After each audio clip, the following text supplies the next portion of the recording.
Well, welcome back to another edition of the Mississippi Kidney Foundation Kidney Cares podcast. I'm your host, Executive Director TJ Mayfield here, and I'm so excited to have once again another episode of great kidney health and great kidney health information. So excited to bring on a hometown figure that I didn't know that had such great information about kidney disease. Every episode I said, far too often, people don't talk about kidneys until they fail. But our next guest, she's done a lot of research.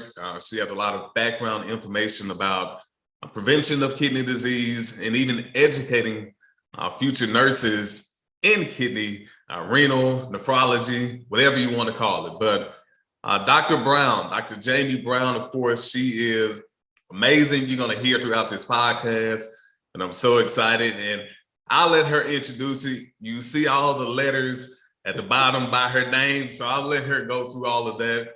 But Dr. Brown, so excited to have you here today. Thanks, TJ, for welcoming me. Hometown, Vicksburg, Mississippi representing. So yes, I am Dr. Jami Brown. So I'm actually an associate professor here at the University of Tennessee Health Science Center, located in Memphis, Tennessee. And so I've been a nurse for about 21 years now. I've been in academia about 11 of those years. But still, my passion, though, is still educating students, nurses, patients, and et cetera about kidney health. So going to Memphis, of course, that's right across the border.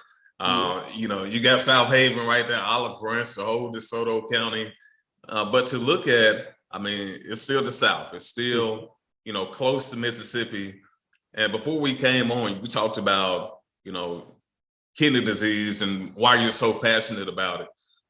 Let's talk about it. Why are you so passionate about educating people about kidney disease and renal failure? So I would say my passion grows from my father actually had kidney disease. So he was on peritoneal dialysis and later went on to hemodialysis, even when I'm about to start nursing school. So even regarding that, seeing that, let's say from a personal viewpoint, has definitely influenced my passion for it throughout my nursing career. And also I've had, actually nursing professors who are really engaged regarding chronic kidney disease. And one of them actually, I think she even presented for you, Dr. Marina Elliott. Yeah. She actually taught me at University Medical Center. And so this also has been my passion, just seeing her as a figure and a role model regarding kidney health. But my passion started out with seeing it from a personal viewpoint with my father having kidney disease. And talk about how important it is to, we talked about it before we got on and recorded this episode, how so many people may get into the medical field, but they don't have that personal experience with it. They go into it from a textbook standpoint, and which is great. You need the medical background of it, but for you to watch your father go through it, and you and I both know dialysis is no fun. You can see the body transformation of patients, but talk about having a personal experience and that connection to it, to where you look at it differently than maybe some of the other nurses that get into it. Yeah, so like I said, he started out on peritoneal dialysis. So, I saw that, say, living inside the home, being, there with him. And then also from working actually in dialysis, knowing what patients go through, knowing, let's say, the side effects and the symptoms that my dad, let's say, was exhibiting. But even knowing that the two leading causes of end-stage kidney disease are, number one, diabetes, and number two, hypertension, which my dad actually had. And so even, let's say, seeing that, but also, seeing other patients exhibit those same key diseases, I kind of saw it, let's say, from a more personal viewpoint than, let's say, a nurse that does not really know much knowledge about it, that they just working in that area. Yeah.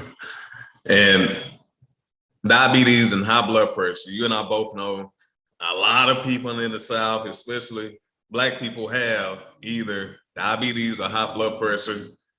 So what do you tell people when you talk about, somebody who may not be managing their diabetes or their high blood pressure? And you may tell them, hey, if you don't do this, you're going to end up with kidney failure. How does that conversation normally go when you probably tell people that?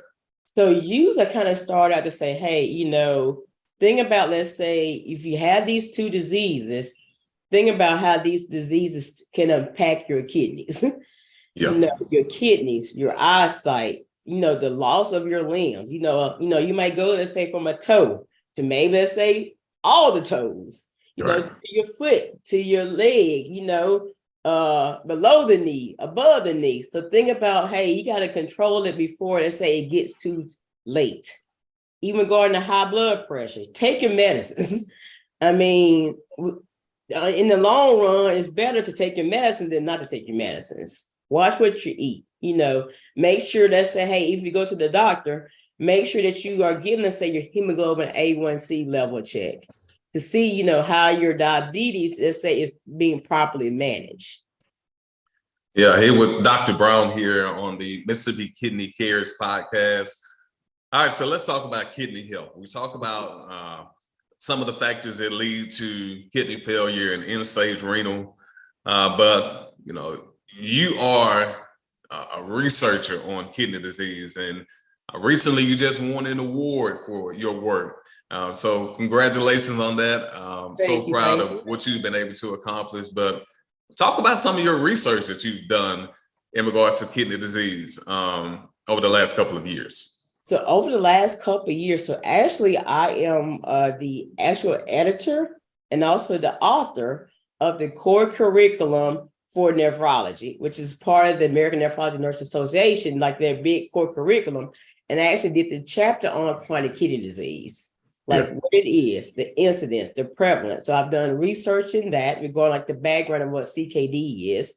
I've also, let's say, done book chapters on depression as it relates to CKD, also sexual health related to CKD, but also regarding other articles that I really have been focused on even lately have been social determinants of health, health disparities, and health equity among patients with chronic kidney disease, and also regarding transplants. And health equity, you know, we're working on a project now with Jackson State University. We'll actually be in Clarksdale next week, distributing food, educating people about kidney disease and like you said, the social determinants of health. But that's something that I'm passionate about, the social determinants of health. You know, I see patients all the time, you know, they may not have a ride to an appointment. Exactly. I've met recently with the Department of Justice and the Environmental Protection Agency right here in Jackson about the water situation. A lot of people don't know this, but the American Kidney Fund says Jackson has a 26% higher kidney failure rate than the United States. Wow. And I can't help but think the water crisis had a part in that, because a large group of people in Jackson don't drink the water because they don't trust it. So talk about some of the social determinants of health you've seen in Mississippi and in Tennessee where you work now. Yes, so even say regarding Mississippi, so you hit on the water crisis. So actually I did a presentation on how the area deprivation index and social determinants of health, think about your zip code, where you reside. Like I mentioned, say with you earlier before the podcast, you know, the Jackson water crisis, you wouldn't have seen us say in Madison County, you know, the county, but hey, it happened in Hinds County, which is the capital of Jackson. And it should have been more resources regarding this Jackson water crisis. Even thinking about the Flint, Michigan water crisis, you wouldn't have seen it in Flint. I mean, so we got to think about the area, and all of that can be, you know, related to policies and the processes regarding that community. Even let's say we go on Mississippi. So there are definitely lots of rural areas in Mississippi that don't have the resources, access to care. They have food deserts. Even let's say in Jackson metro area, even let's say in Memphis metro area. There are big cities, but still, by being Memphis or Jackson, there are still certain zip codes that don't have actual resources to good quality food. Correct. And even with that, think about the education system. You know, some schools are, let's say, a grade of an F. But even think about it long term, you know, hey, if I don't have good education, that can impact my health outcome because, hey, I don't have knowledge of what's going on with my body and certain diseases. Yeah. And you talk about education. A lot of people don't realize the amount of time that kids miss from school due to sickness, environmental problems that may lead to kids with other health issues where they can't be in school. You know, that's a social determinant of health. Exactly. we even look at the Mississippi Delta, not far from where we're from. Mhm. You and I both know there's people that work in the fields and they pick the food, but they can't even afford to eat it. So, I mean, a lot of people don't look at the social determinants of health, and I'm glad that your research in health equity is something that more people are starting to talk about. Exactly. So even as you say regarding that, think about the environment, pollution, think about kids missing school, think about factories. All these pollutants exacerbate asthma, which kids can be left out of school. But even let's say, think about the area, you might have lead poisoning regarding things. So think about your environment, your zip code, where you reside, your environment as a whole can have definitely an impact on your health outcomes. And lots of people don't know that, where we live, regarding our age, what we eat, all that type of things can impact health outcomes. Yeah. And you talk about health equity. I mean, you look at the amount of nephrologists, and in some areas where we may have in Jackson, where we may have a lot of nephrologists, but even in Vicksburg, we're understaffed in nephrology. And talk about that, the amount of people that may not be in nephrology, or the nurses or the social workers, how we have a shortage in a lot of areas in nephrology. Yeah, so I actually did an article with my Educator Specialty Network, which is part of the American Nephrology Nurses Association, on recruiting and retaining nephrology nurses. So, there is a decrease in regarding nephrology nurses. Or actually, it's a decrease in nurses nationwide. Of course, it's still a nursing shortage. But still, lots of people do not know about nephrology nursing. Even say for my students, most students, want to do, let's say, ICU, labor and delivery, pediatrics. But I tell them, hey, it's more than just, let's say, those few things. Think about nephrology. The kidneys regulate a whole lot when it comes to your body. Right. And I think we just need more people to just kind of get engaged even in that field, introduce them, let's say, to nephrology, let's say, early in their nursing career. So that can also, be a strategy, let them know regarding associations that have nephrology nurses. Even say from a medical viewpoint, get, more nephrologists. Well, say even regarding nurse practitioners, they also can specialize to become, a nephrology nurse practitioner or nephrology, regarding nephrology background. So if we have more people in nephrology, we we can educate people, let's say, even more, our community, things like that. Yeah. Why do you think that is? Why do you think it's people don't have that conversation about kidneys? Or, we oftentimes, we talk about heart disease, we talk about, maybe a lung cancer or something like that. Why do you think a kidney, an organ that we don't talk about enough to even get enough doctors or nephrology nurses? What is it about kidney that people just forget about so often, in your opinion? So I would say, in my opinion, like you hit on, lung cancer, let's say heart disease, hear about diabetes, I'm not sure regarding why not kidney health, because the kidneys help to control blood pressure. Right. Regarding diabetes, hey, if I don't have, let's say, those two key things under control, in the long run, it can impact my kidneys. But I don't think just people just understand how the kidneys function as a whole, though. Because even my students tell me, hey, Dr. Brown, I didn't realize the kidneys do so much. I'm like, yeah, y'all, they do. Everything, water regulation, blood pressure regulation, all those key things. Yeah. When your kids aren't working, it can lead, to further progression. Yeah. Yeah. And, I similar to what you're saying, I do a lot of presentations about kidney health, and I have so many people, man, I'm going to drink more water now because I wasn't drinking enough water. I wasn't eating right. And I think it's one of those things when people actually hear about it, they want to take care of their kidneys, but they don't hear about it enough.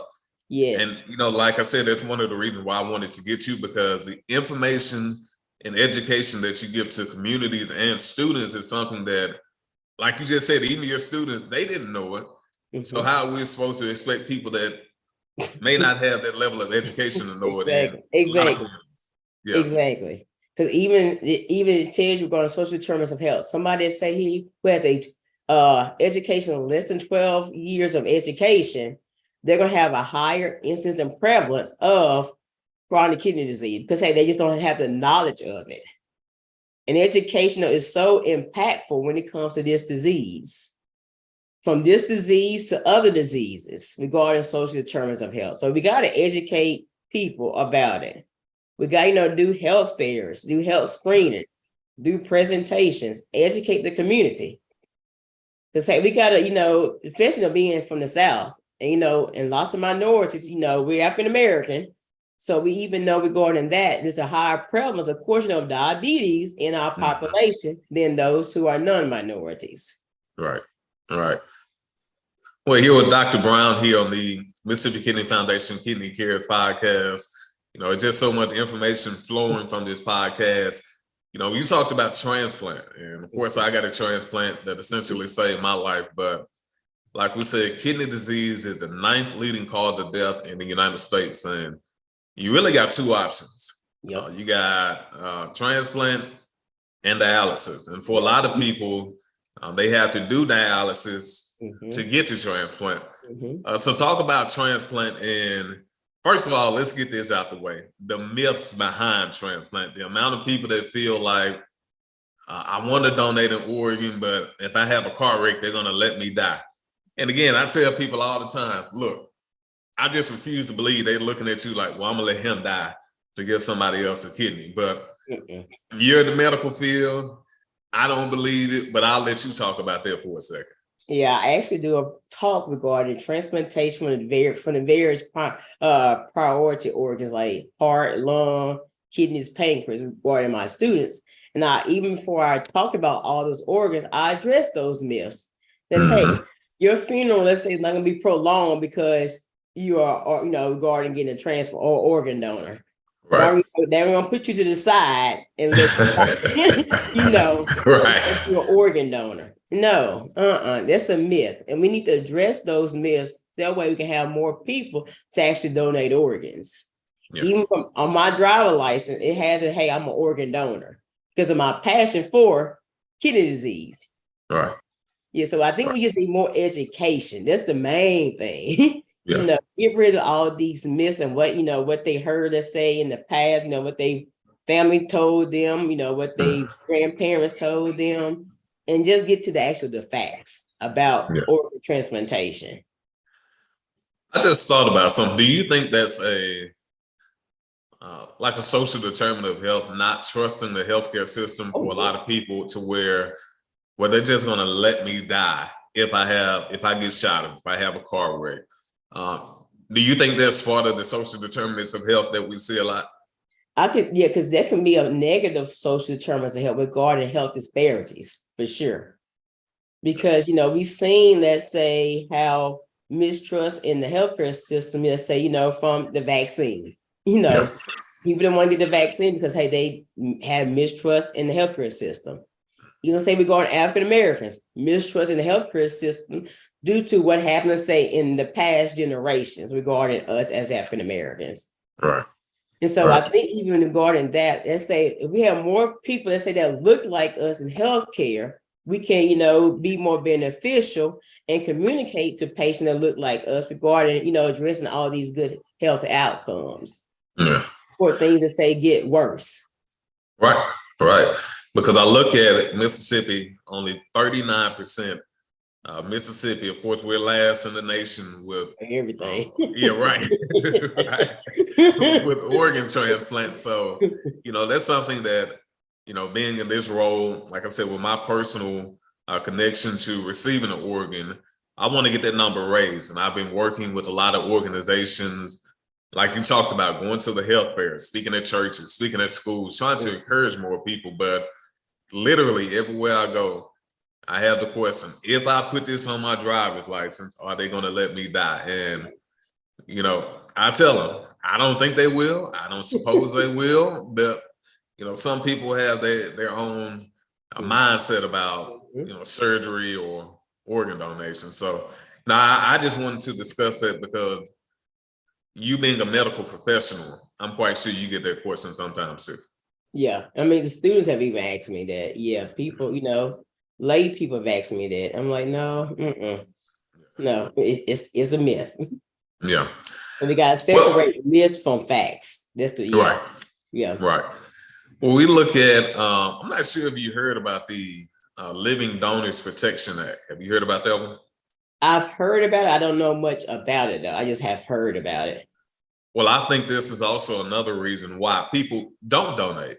Mhm. The Living Donors Protection Act says that an insurance company cannot deny a life insurance policy or claim if you donate an organ. And Mhm. Mississippi is one of those states where legally they can say, hey, you donated an organ, you don't have your life insurance policy. So that's Wow. something else that we're fighting.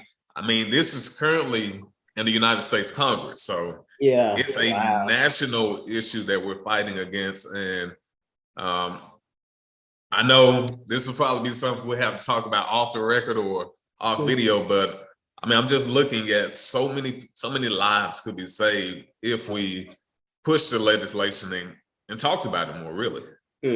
That's true. Well, we're coming to a close here, and I look at all the things that you've done with kidney disease and CKD and all of your research. I'll just let you talk for a second about some of your more impactful research and some of the things that you found interesting over the course of your 21-year career.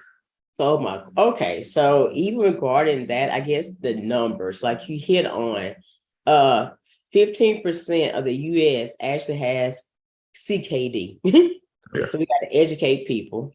Also, that's like I mentioned earlier to you, also 37 million people worldwide have also CKD, but 9 out of 10 of those cases are undiagnosed. So that's my thing. We got to get people in early. Like if they go to the doctor, ask them, let's say, to test their urine for albumin, for protein. Yeah. So if they have diabetes, okay, get a hemoglobin A1C to see how their blood sugar has been regulated over those 3-month time frame. All right. All right. Regarding that, go to the doctor. I mean, Yeah. yeah, we got to, because hey, we got to catch these things early before things get too late. Even regarding that, think about, let's say, once again, how social determinants of health affect us regarding our health outcomes, and also quality of life. Yeah. And we got to address health disparities and health equity. I mean, we saw disparities, with COVID. We've seen it, with other diseases. It's still prevalent. Even, let's say, regarding infant mortality and morbidity, it's higher among minority populations than those who are non-minorities. So we got to definitely address our community as a whole. Educate, educate, educate. That's my main thing. We got to reach others to help, with them regarding their quality of life before things get too worse. Well, one question I had is I wanted to mention this because I get this question a lot. Mhm. Explain the difference between CKD and ESRD because it is a big difference. Mhm. A lot of people don't know that, but if I say CKD, that necessarily means you have to go on dialysis. Mm-mm. But if I say ESRD, that's a completely different thing between the two. So kind of explain the difference between CKD and ESRD. Okay, so yeah, so CKD is actually chronic kidney disease. Is when you have actually kidney disease as a whole. So there are 5 stages when it comes to CKD. It ranges from CKD stage 1 being, let's say, the best, to CKD stage 5 being the worst. And CKD stage 5 is equivalent to end-stage kidney disease. So that's the major difference. So, hey, I can have CKD, let's say stage 2. Hey, I can, let's say, watch what I eat, make sure my blood sugar under control, make sure, my high blood pressure under control before it progresses to CKD stage 5, which is equivalent to end-stage kidney disease, which basically gonna be my 2 choices going to be actually, okay, dialysis, transplant, or basically it might be, I don't want to have anything, which might be palliative care. Right. Management of the actual disease process as a whole. Right. Yeah. And the difference is a lot of people don't realize is you talked about catching it early. Mhm. There is no reversal once you No. get to ESRD, stage 5. Like you said, there's two choices, dialysis or transplant. And if you find out you're in CKD stage 1 or 2, hey, eat better, exercise, drink more water, and you can hold it off. I mean, you can live a normal life, but a lot of people don't realize you have to go get tested to find out where you are. And so many times we see people, I always make this comparison. You see a lot of people there at work on Monday, and then on Thursday, they say, well, I got to start dialysis. Well, they went to the doctor, they found out that their kidneys are pretty much shut down on them, and now they have to start dialysis. But if they had gone to the doctor earlier, they could have prevented it. And so when we talk about going to get tested and all of that, that's why you see so many people go from here to dialysis in the same week or month, and you don't know how quickly it happened. Exactly. Because like I mentioned, 9 out of 10 cases are undiagnosed. Yeah. And talk about a lot of people don't realize getting your kidney checked, you have to pretty much ask for them to check your kidney. Why do you think that is? What is it about checking your creatinine and your albumin and all of that to where you have to ask them to do so? I'm not even sure, to be honest with you, but because use a full chemistry would look at BUN and creatinine, but sometimes they might not check your glomerular filtration rate, which is basically how your nephrons function regarding your kidneys. Now in that lab, sometimes everybody does not check. Yeah. And then you got to think about is an estimated GFR. Let's say looking at from a non-minority to a minority, there's a difference in number. And so they're trying to get things regarding that regulated. Well, okay, why does my race have to impact my GFR? But I think if people just know, okay, hey, even let's say urinating in a cup, make sure, hey, I'm not just checking to see, hey, if I have a urinary tract infection, check my kidney function. Right. Do I have protein in my urine? Do I have glucose in if I got glucose in my urine, over time, that might tell me, hey, my management of my diabetes may not be the best right now. Yeah. So I think people just need to be educated on which labs. If I go to the doctor, hey, take them a little note. Hey, if you don't mind, draw these labs for me. But we shouldn't have to. You should have to tell our providers that though. They, regarding health equity, they should automatically, especially certain things to, hey, I need to check your kidney function. Right. You have, let's say, your family medical history has diabetes, hypertension. Let me check your kidney function. Yeah. Well, like I always say, nobody talks about kidneys until they fail, and it's too late. Yeah. Your research and what you do, I always think the nurses, the social workers, the dietitians, everybody who plays a part in nephrology, because I know sometimes you may take some of this stuff home with you and it can be a struggle, but I thank you for coming on the podcast. I appreciate all of your wisdom and your knowledge.